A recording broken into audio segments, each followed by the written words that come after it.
강의의 말씀입니다.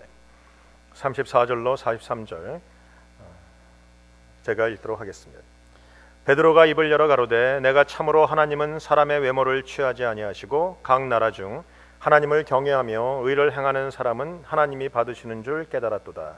만유의 주 되신 예수 그리스도로 말미암아 화평의 복음을 전하사 이스라엘 자손들에게 보내신 말씀 곧 요한이 그 세례를 반포한 후에 갈릴리에서 시작되어 온 유대에 두루 전파된 그것을 너희도 알거니와 하나님이 나사렛 예수에게 성령과 능력을 기름 붓듯 하셨음에 저가 두루 다니시며 착한 일을 행하시고 마귀에게 눌린 모든 자를 고치셨으니 이는 하나님이 함께 하셨습니다.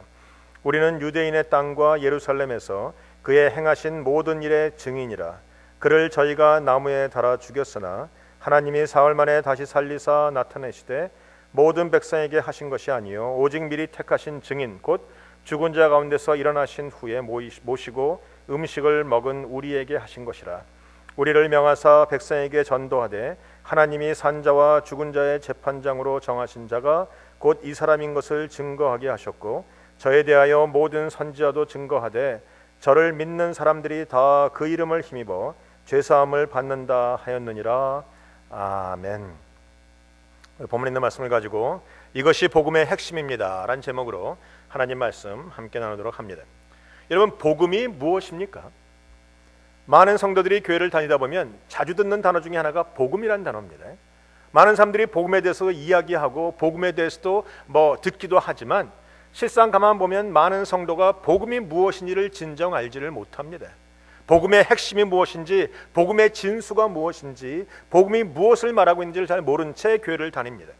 모르면서 믿고, 모르면서 전도하고, 모르면서 헌신하고, 또한 모르면서 말합니다. 몰라도 되니까 은혜이기는 하지만 우리 모르고 한다는 것은 어찌 보면 어리석은 것이에요. 내가 무엇을 믿는지 알아야지, 내가 왜 헌신하는지 알아야지, 내가 무엇을 전하는지 알아야 되는 것이 아닌가 생각을 합니다. 오늘 그런 의미에서 오늘 본문에는 복음이 무엇인가가 집약적으로 요약되어 있습니다. 이것을 우리는 베드로의 복음이라고도 불립니다. 왜냐하면 베드로가 알고 있는, 베드로가 믿고 있는 복음이니까. 성경에 보면 사도 바울의 복음도 있습니다. 그러나 사도 바울의 복음이나 베드로의 복음이나 결국은 같은 복음이고 자기들이 경험하고 자기들이 믿었던 것을 믿음으로 선포하고 있는 것이 바로 복음인데 그 복음의 내용들에 대해서 오늘 본문이 설교를 통해서 증명하고 있다는 겁니다. 오늘 이 말씀을 통해서 우리 사랑하는 시온의 성도님들도 복음이 무엇인지를 알고 믿고 또한 알고 전하시는 여러분들 되시길 주님의 이름으로 축원드립니다. 오늘 본문에 보면 우리 베드로와 고넬료가 드디어 만나서 나누는 대화가 나옵니다. 우리가 지난주에 들었지만 고넬료는 이방인이고 로마 사람이고 군인입니다. 덕분에 백부장인 것을 보니까 전쟁에 능한 사람이고 흔히 우리가 말하는 소대장격 되는 사람이에요. 전쟁에 나가면 칼을 들고 맨 앞서 나가서 적군을 죽이고 한 나라를 정복하는 그런 데 앞장서는 사람. 근데 그런 사람과 유대인이었던 베드로가 만나는 장면입니다. 도저히 만날 수 없는 사람이 만나게 됩니다. 그리고 은혜를 나누는 자리에 앉게 됩니다. 여러분, 우리가 이것을 통해서 보고 배울 수 있는 것이 있어요. 만남은 하나님이 주관하십니다. 하나님이 고넬료에게 환상을 주시고 베드로에게 환상을 주셔서 연결시켜 주시고 만나게 하신다는 것입니다. 우리가 은혜 받는 자리, 만남의 자리가 언제 생기는가? 하나님이 주관하시고 하나님이 인도하시니까 되는 것이에요. 은혜도 마찬가지입니다. 은혜 받고 싶다고 은혜 받는 게 아닙니다. 아무 때나 은혜 받는 것도 아닙니다. 하나님이 은혜 주실 때가 있고 은혜 받을 자리가 있어요. 또한 우리 만남도 하나님이 주관하시고 만남의 모든 것은 다 하나님이 인도하신다는 겁니다. 믿으십니까? 저는 우연히 이곳에 오지 않았습니다. 또한 여러분도 우연히 이곳에 오시는 것이 아닙니다. 하나님은 목사만 부르신 것이 아니라 성도도 한 명 한 명 부르시고 우리 가운데 만남이라는 것을 주신다는 것이에요. 여러분, 옆 사람에 고백하세요. 당신과 나를 만나게 하신 분은 하나님이십니다. 선포해 보세요. 하나님이 만남을 주관하십니다. 그런데 하나님이 주관하시지만 어떤 만남은 즐겁고 어떤 만남은 아픕니다. 어떤 만남은 복된 만남도 있고 어떤 만남은 참 안 만났으면 좋을 것 같은 그런 만남도 있습니다. 아니, 솔직히 있지 않으십니까? 다 아멘까지 하실 건 없지만 우리 만남 속에 즐거운 만남이 있어요. 보고 또 보고 싶은 사람이 있는가 하면 저 사람은 좀 안 보고 싶어 피해 다닐 수밖에 없는 그런 만남도 있다. 그런데 여러분, 이런 만남이나 저런 만남이나 다 하나님이 주관하십니다. 우리 중에 우연히 만난 사람이 없고 하나님이 만나게 하신 것이. 때로는요, 교회 생활 하다 보면 많은 분들이 그런 사람, 우리 교회 사람들 너무 좋은데 저놈 하나가 문제예요. 저거 하나가 문제. 우리 그런 느낌들이 있습니다. 그런 느낌들이 있어요. 그래서 저도 고민하죠. 왜 그런가? 저 성도님만 그런 것이 아니라 저도 그래요. 어떤 교회를 가보면, 제가 여러 교회를 섬겼는데 어떤 교회는 참 좋으신 분이 많은가 하면 다 좋은데 오게 티라 꼭 한 게 있더라고요. 그게. 그래서 나의 마음을 상하게 하고 막 힘들게 하나님 앞에 막 울고불고 하나님 저 사람을 데려가시든지 나를 데려가시든지 기도했던 적도 있어. 근데 그때 하나님이 말씀하시기를 그것도 하나님의 축복이라는 거예요. 왜 하나님의 축복입니까? 저것 때문에 내가 속에서 끌어올리고 불만이 있고 힘든데 이게 뭐 하나님의 축복입니까? 나는 괜찮은데 저 사람이 잘못된 거 아닙니까? 그때 하나님이 저에게 무슨 환상을 보이신 줄 아세요? 이거 보이셨어요.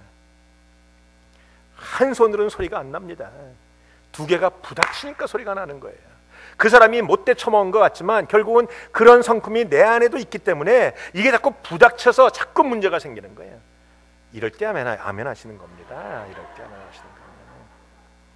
제가 그때 그랬어요. 하나님 목사님, 하나님 나 떠나고 싶습니다. 저것 때문에 안 되겠다고. 그래서 내가 떠나서 딴 데 간 거 아닙니까? 갔더니 어떤 일이 생기는가? 그 교회 가니까 너무 좋았는데 저쪽 교회에서 나를 힘들게 했던 그 사람이 이름만 바뀌고 얼굴만 바뀌었지 여기 와서 또 앉아 있더라고요. 왜 그런지 아세요? 그 사람이 내가 불편했던 것은 그 사람의 문제만이 아니라 내 안에 모난 부분이 있어서 부닥친 거였는데 그 모난 부분을 하나님이 깎기를 원하시니까 이쪽으로 옮겼는데 그 사람이 그대로 와서 얼굴은 달라지고 이름은 달라지고 뭐 달랐지만 남자가 여자로 변할 수도 있지만 좌우지간 여기에 앉아서 또 나를 깎기 시작하더라는 것이죠. 하나님은 여러분에게 만남을 주십니다. 그 만남 속에는 기쁜 만남도 있고 아픈 만남도 있지만 아픔도 하나님이 주신 만남입니다. 여러분 가운데 깎이라고, 여러분 가운데 모난 부분을 깎으라고. 그래서 결국 하나님의 성품, 그리스도의 형상에 이르기까지 자라나도록 우리 가운데 그런 만남들을 허락하신다는 것이에요. 이 사람 피해서 저 사람 절로 가면 좋은 것 같지만 더 악한 사람들 만납니다. 아멘 소리 안 나오죠. 믿거나 말거나. 성경에 보면 야곱이라는 사람이 나옵니다. 야곱 얼마나 못됐습니까? 아버지 속이죠, 형 속이죠, 하나님의 이름 들먹거리죠. 정말 성경에 야곱만큼 못된 사람은 없는데 야곱이 도망가서 그 삼촌 라반의 집에 갑니다. 라반은 어떤 사람입니까? 못돼 먹은 야곱보다 더 못돼 처먹은 사람입니다. 자기 조카를 갖다가 속이는데 딸을 동원해서 7년 14년 동안을 착취하고 14년 동안을 부려먹는 사람. 얼마나, 여러분 요 사람 피해서 조르러 가면 될 것 같지만 더 하나님이 그래? 그러면 좀 더 이렇게 말씀하세요. 문제는 그 해결책이 뭔가? 하나님의 만남이 주신 것을 기뻐하고 내가 여기서 잡고 깎이면 되는 거예요. 깎인다는 게 뭡니까? 내 살을 깎아먹는 거예요. 제가 목회자가 될 때 우리 김계영 목사님이 그런 말씀을 하신 적이 있어요. 나는 아침에 나올 때 간을 침대부터 놔두고 나온다.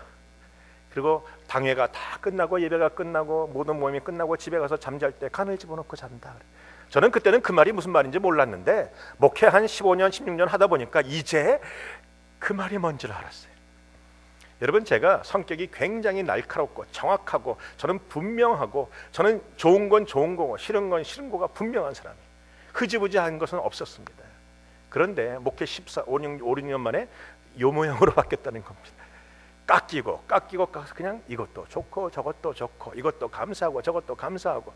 자, 우리가 지금도 여전히 깎일 부분은 많지만 하나님이 만남을 통해서 그렇게 하시는. 그러니까 여러분이 만남은 하나님이 주관하신다 반드시 믿으시고 그 만남 속에 도망가지 마시고 그 만남 속에서 하나님이 내가 누군가가 불편하기 시작한다면 그 사람의 잘못이 아니라 내가 깎일 부분이 있구나.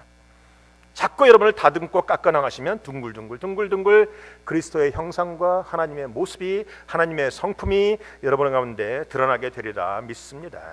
우리가 말하는 자나 듣는 자나 오늘 여기 있는 베드로나 고넬료나 다 하나님이 우리를 만나게 하셨다는 사실을 믿었기 때문에 그들의 단점을 보는 것이 아니었어요.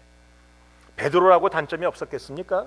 근데 고넬료가 베드로의 단점을 거들먹 것인 것이 아니고 베드로가 고넬료의 단점을 끄집어낸 것이 아니라 하나님이 향하셨다, 하나님이 모으셨다, 이제 하나님이 일하시는구나라고 가장 하나님만 선포하고 나간다라는 것입니다. 이것이 순종하는 자의 모습입니다. 두 번째로 우리가 100% 순종하기 위해서는 결국은 내가 가지고 있는 이 편견, 내가 갖고 있는 선입관, 내가 갖고 있는 이 규범, 내가 갖고 있는 습관들이 자꾸 버리셔야 돼요.